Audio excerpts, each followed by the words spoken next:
Coming up, community leaders are calling on one local district to take action following reports of racist threats made against students on social media, what they want done.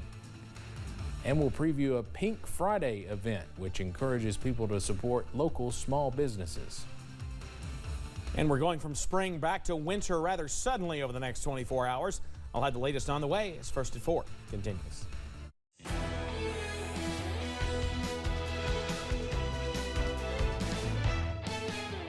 Mountain News First at 4 continues. A national advocacy group is calling on the Rowan County School District to take action. This comes after students reported racist threats circulating on social media. This afternoon, leaders of the Kentucky chapter of the Council on American Islamic Relations asked the district to do more to keep students safe. We have more now with parents of some of the students who said they were targets of the threats. Some students were pulled out of class early on Monday after they reported seeing racist threats circulating online. The sheriff's office said they found no credible threat, but parents I talked to said the school needs to take action. Children have boldly said the N-word or, said, put a Snapchat up of their face, making a joke about the N-word or black people in general. Parents said Snapchats going around Rowan County High School are targeting students of color. Lexington Giles, who is the guardian of her younger brother, a student at the school, says racist comments turned into threats over the weekend. An anonymous Snapchat was put out saying that they would jump the minorities. She says Monday morning, a message stating a student would bring a gun to campus spread quickly. The Rowan County Sheriff's Office says no credible threats were found. The Mays said they removed their son from school. He loves school. Yesterday, he didn't want to go to school because he was like, just because they didn't do it Monday, Dad, they could do it tomorrow. According to a Facebook post, school officials couldn't find the source of the rumor. The Mays and Giles said the response from the school wasn't enough. You can't tell people that are experiencing racism that there's not systemic racism. And a group of parents are meeting at the Mays house tonight to talk through this issue. The Mays said they want a meeting with the superintendent. In Rowan County, Shelby Lofton, WKYT. The Rowan County School District did not respond to our sister station's request for comment on this story.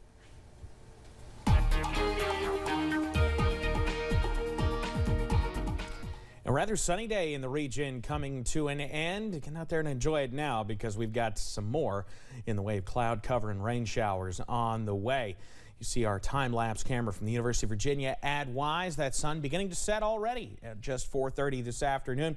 We're going to continue to watch things, the sunset, rather, as we head out into Buffalo Mountain here in Perry County, where we're still sitting, by the way, at 70 degrees. A nice sunset, though, on the way as we've gotten all those clouds on out of here. Temperatures around the region into those low 70s, few upper 60s into the Cumberland Valley, but otherwise those low 70s with us as we finish out our Wednesday. Satellite and radar around here, a clean sweep, but notice those clouds gathering out to the west and even a couple of stray showers trying to move into portions of the Hoosier State at this hour. So keep that WYMT weather app handy for tonight. We're going to be clear through the early parts of the evening, but clouds on the increase as we head through the evening and overnight hours ahead of our big fall front working in tomorrow. I'll have the full details on that and when some cooler temperatures arrive coming up in just a few short minutes. Steve? All right, Evan, thank you. Well, you may have heard of Shop Small Saturday, which hits the calendar just after Thanksgiving. But small businesses across the region are getting ready for a different sale this week. WYMT's Buddy Forbes has more from Pikeville. Well, the holidays are here, but before the red and green and Black Friday of it all, small businesses are preparing to go pink. Shop Small Spaces in Pikeville are preparing for Pink Friday, a local alternative to the upcoming Black Friday sales. Business owners are encouraging people in the community to shop local, saying the best place for those unique finds may be in your backyard. We know we all want to hit these big box stores and these online deals for Black Friday and Cyber Monday. But we just really want to remind everyone that if you just venture downtown or up the road, you'll see tons of us little small shops, and we've got tons of holiday stuff in too. Each store will be doing its own thing throughout the day during its own hours. They say if you can't find what you're looking for at one, you can likely find it at another. In Pikeville, Buddy Forbes, WYMT Mountain News. Several downtown businesses are participating in the event, and other cities like Hazard are doing this too. We'll hear more from store owners coming up tonight at 6. This weekend, the Kentucky Theater Association is celebrating the 50th year of its annual TCA State Conference after not being able to last year due to COVID. There are 4 high school drama programs in our region that are participating this year. That's the largest number of mountain schools to attend in many years. The programs going to the state conference are Perry Central, Clay County, Whitley County, and McCreary Central High Schools. Program leaders are excited to showcase the talent in Eastern Kentucky. In the past, East Kentucky has typically had its success at the state festival, but now there's 4 schools from East Kentucky going, and I can't remember the last time that many schools have actually even been given the opportunity to compete at the state level. So it's a great opportunity for us to do well and be seen in our region statewide. The conference will take place on November 19th and 20th at Western Kentucky University. We'll have more on the mountain schools attending the conference later tonight. State lawmakers are addressing Kentucky's DUI laws. Victor Puente takes us to a committee meeting in Frankfort where the state's laws were discussed. Because of a Kentucky Supreme Court decision from earlier this year, someone's refusal to submit to a blood test can't be used against them if they're charged with DUI. Currently, under this case law, a refusal prevents any evidence from being submitted to a jury. Representative Patrick Flannery says he's pre-filing a bill that would allow officers to get a search warrant for a blood draw in all DUI cases. Currently, Kentucky law only allows for one if there's death or physical injury. The county attorneys who spoke today said this really impacts their ability to prosecute people who are driving under the influence of drugs. They said a blood test is the best tool they have to get a conviction. When a prosecutor recently asked a juror on a panel that had returned a not guilty verdict what could have been done differently in prosecuting the case, the juror simply responded, "No test, no conviction." He said drugged driving is making up a much larger percentage of the DUI cases they're seeing. In 2020, 43% of the 16,749 DUI arrests made in Kentucky involved only drugs, and another 11% involved a combination of drugs and alcohol.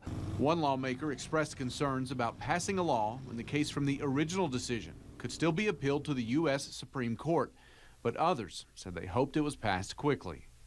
And so it could be a year and a half. It seems to me from your testimony that we're under a situation of emergency. In Frankfort, Victor Puente, WKYT. George asked for that legislation to have an emergency clause so it will go immediately into effect if it's signed into law. The U.S. military is giving service members a helping hand this holiday season. The Department of Defense is introducing measures to help cash-strapped families. They are temporarily increasing the housing allowance in high-price areas and expanding the lodging reimbursement where there are housing shortages. Defense Secretary Lloyd Austin is giving Pentagon officials 90 days to create a strategy to address food insecurity.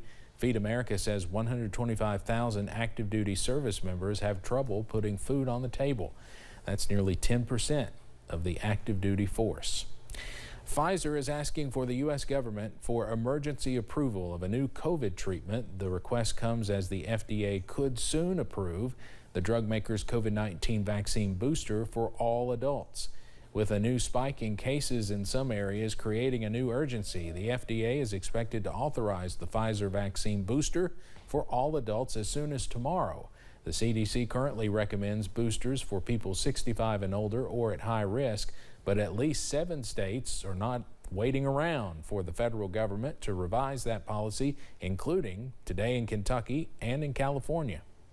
Anyone who wants a booster can get a booster shot. If you have been vaccinated and it's been 6 months, now you can get a booster shot, 18 and over.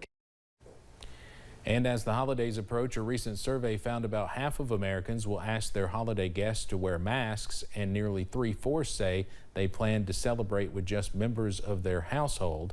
Polls also show the majority of people hosting Thanksgiving dinners will not ask their guests about their vaccination status. Coming up on First at 4, retail sales are on the rise, but many businesses are struggling to meet the demand and find enough workers. Gusty winds brought warm weather in today, but those same gusty winds out of a different direction are going to cool us down big time. I'll have the details coming up.